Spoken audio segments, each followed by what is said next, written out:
Friends, Indian cinema के all time great playback singers Mohammed Rafi और किशोर कुमार के बीच तमाम तरह की अफवाहों के बावजूद कितना अच्छा रिलेशन था, ये तो हम सब जानते हैं। उधर मीडिया इन दोनों कलाकारों के बीच राइवलरी की खबरें चलाता रहा और इधर ये दोनों महान कलाकार चुपचाप काम करते रहे और एक नहीं, दो नहीं, लगभग 34 ड्यूएट सॉन्ग्स एक दूसरे के साथ रिकॉर्ड किए। पर क्या आप जानते हैं, रफ़ी साहब ने न सिर्फ किशोर दा बल्कि उनके बेटे अमित कुमार के साथ भी काम किया है। जी हाँ दोस्तों, आपने बिल्कुल सही सुना। अमित कुमार के साथ रफ़ी साहब ने तकरीबन 10 ड्यूएट सॉन्ग्स गाए हैं। इनफैक्ट एक गीत तो रफ़ी साहब ने दो किशोर के साथ गाया है, सीनियर किशोर एंड जूनियर किशोर, यानी कि अमित कुमार, जो कि सुनने वालों को एक अलग और खुशनुमा एहसास से सराबोर कर देता है। ये मस्ती भरा गीत था फिल्म आपके दीवाने का टाइटल सॉन्ग। फ्रेंड्स, मिड और लेट 70s में अमित कुमार गायकों की नई पीढ़ी के उन चंद लकी सिंगर्स में से एक रहे जिन्हें गायकी की दुनिया के दो लेजेंड्स रफ़ी और किशोर दोनों के साथ गाने का मौका मिला। पर क्या आप जानते हैं, रफ़ी साहब से किशोर दा के बेटे अमित कुमार की पहली मुलाकात कैसी रही? उन्हें इम्प्रेस करने के लिए अमित कुमार को क्या क्या पापड़ बेलने पड़े और फिर तमाम एफर्ट्स के बाद वो रफ़ी साहब को इम्प्रेस कर पाए या नहीं? चलिए जानते हैं इन सब क्वेश्चंस के जवाब और साथ ही जानेंगे रफ़ी साहब और अमित कुमार की मुलाकातों के कुछ और दिलचस्प किस्से। आप देख रहे हैं आपका favourite YouTube channel singing emotion.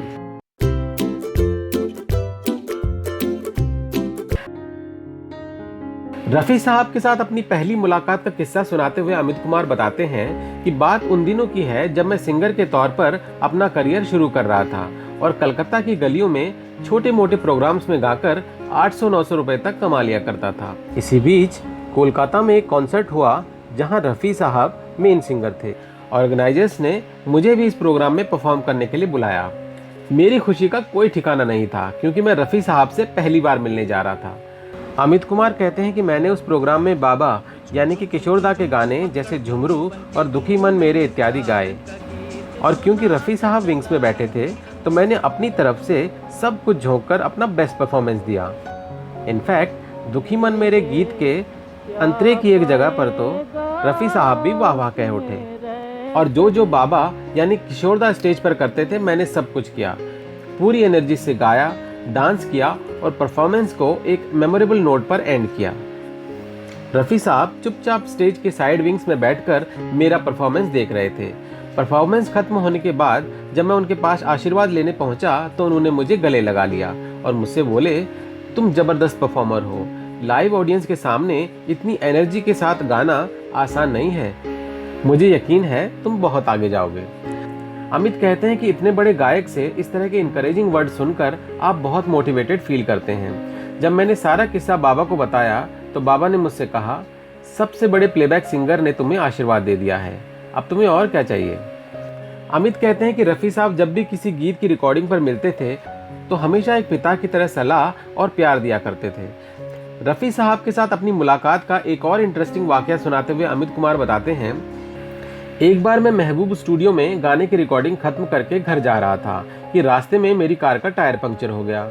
मैं टैक्सी का इंतजार कर ही रहा था कि इतने में रफ़ी साहब की गाड़ी उधर से गुजरी और उन्होंने मुझे देखकर कार रुकवा दी और मुझसे कहा, चलो मैं तुम्हें घर छोड़ देता हूँ। मैंने कहा कि आप पूरा दिन रिकॉर्डिंग करके घर जा रहे हैं, आपको बेकार में तकलीफ होगी, मैं चला जाऊँगा। पर रफ़ी साहब नहीं माने और मुझे गाड़ी में बैठने को कहा।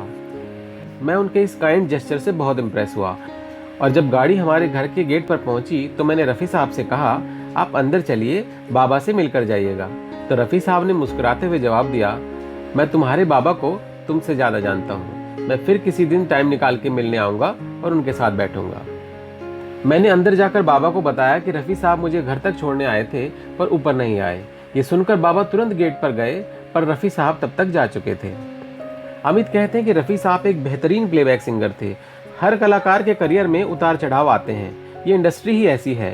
एक दौर था जब सारे प्रोड्यूसर्स, डिस्ट्रीब्यूटर्स, एक्टर्स कोई भी बाबा को as a singer first preference नहीं देता था और अर्ली 70s में यही सब रफ़ी साहब को झेलना पड़ा।